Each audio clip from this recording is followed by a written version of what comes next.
It's got to be one or the other. Call Detective Hemmingz. I want his take on this. I've lost count how many hours I've spent nose deep in case files. The constant reading, the never ending paperwork, the onslaught of texts. It's a slog, but somebody's gotta do it. Boss wants me on a new case. What's more important, the ride or the ending? If you ask me, this one's an open and shut case.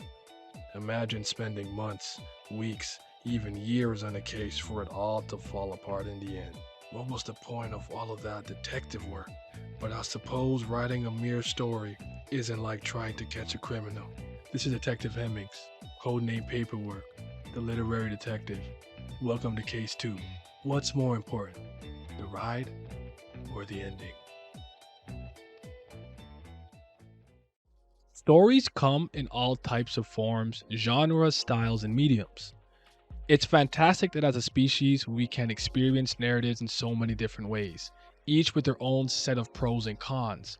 I'm talking novels, movies, comics, video games, cartoons, anime, manga, visual novels, webtoons, etc. The list goes on.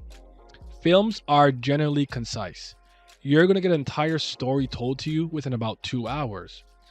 Novels let your imagination run wild, and the more creative you are, the better that experience is. Video games are cool because they're interactive.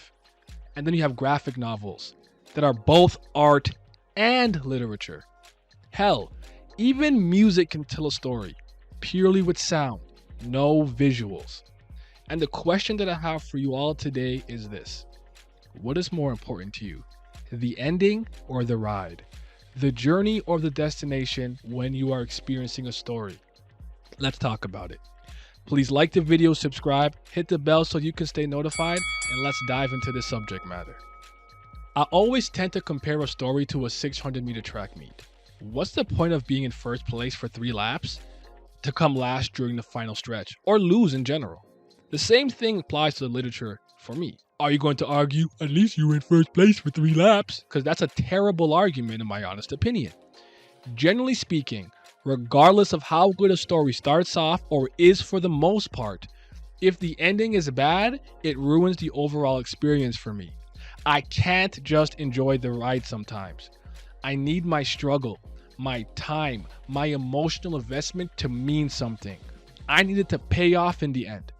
To know that all of those little intricate plot threads are tied up neatly and nicely. No point going hard in a race to lose at the end. And that's why story progression is important. Pace yourself. For this reason, I am a huge fan of the slow start. I take great pleasure in stories that take their time setting up future events, their characters, concepts, establish lore, do proper world building, the list goes on.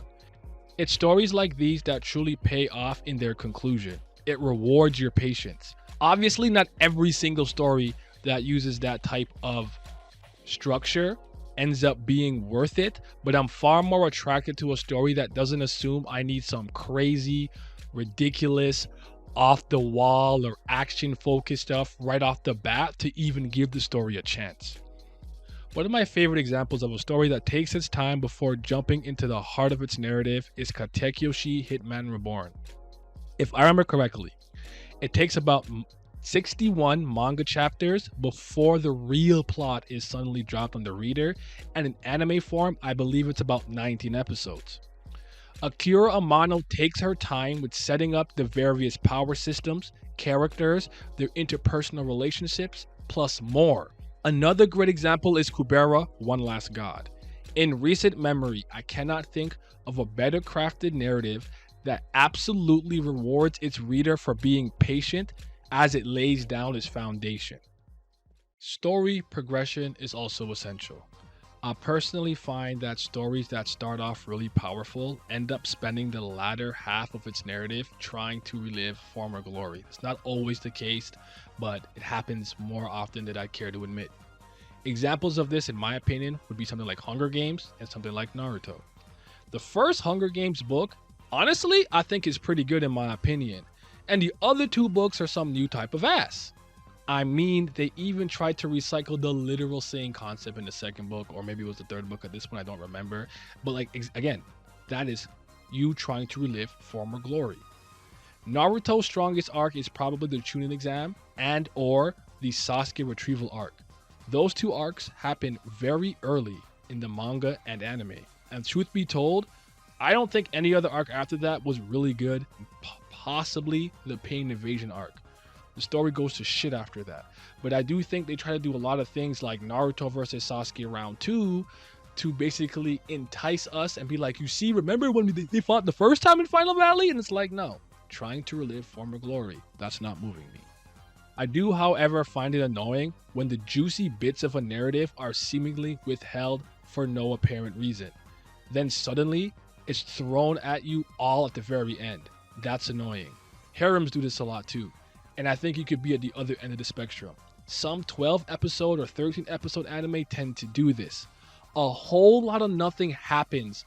Then suddenly in episode like 10 or 11, the creators machine gun fire the entire plot at its viewers in 2 to 3 episodes. Thusly why I said one must use the art of pacing and proper progression. The Defenders is a TV show on Netflix, a superhero show that is part of a larger television universe.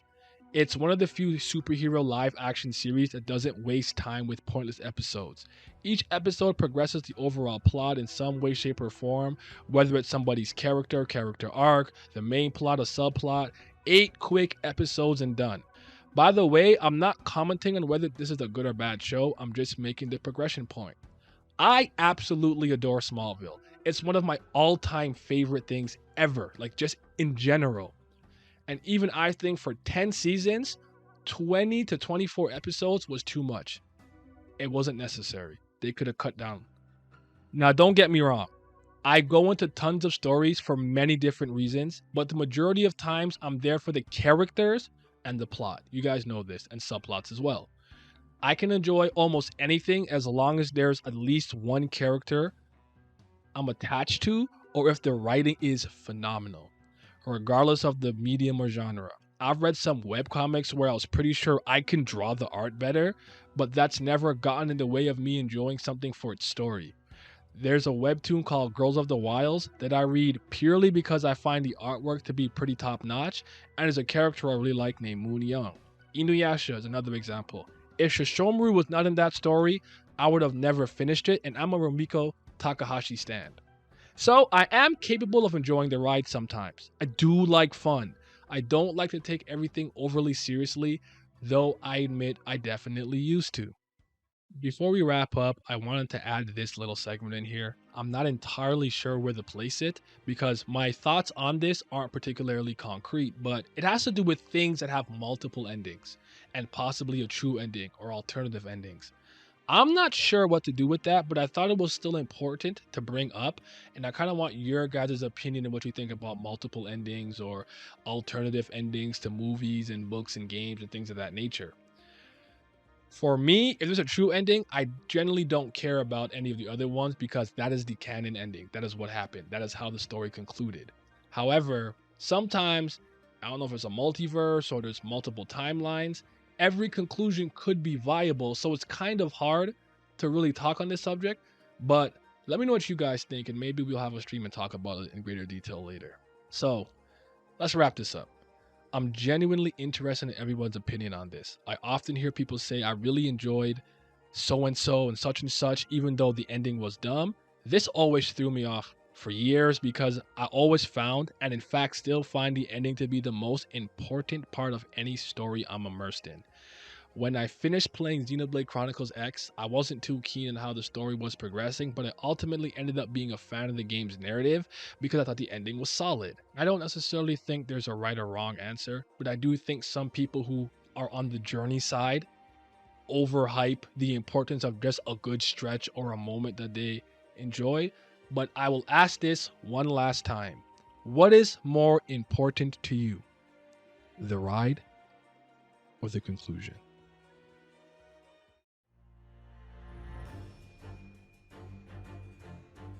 This one was a little bit rougher to come to a conclusion. Looks like everyone's opinion is all over the place with this one. and all the bureaucrats in this department getting in my way playing all these politics. It's hard to get to the bottom of this. So, this one might remain unsolved a little bit longer, but I appreciate anyone who listened and watched all the way to this point. Detective Hemmingz, signing out.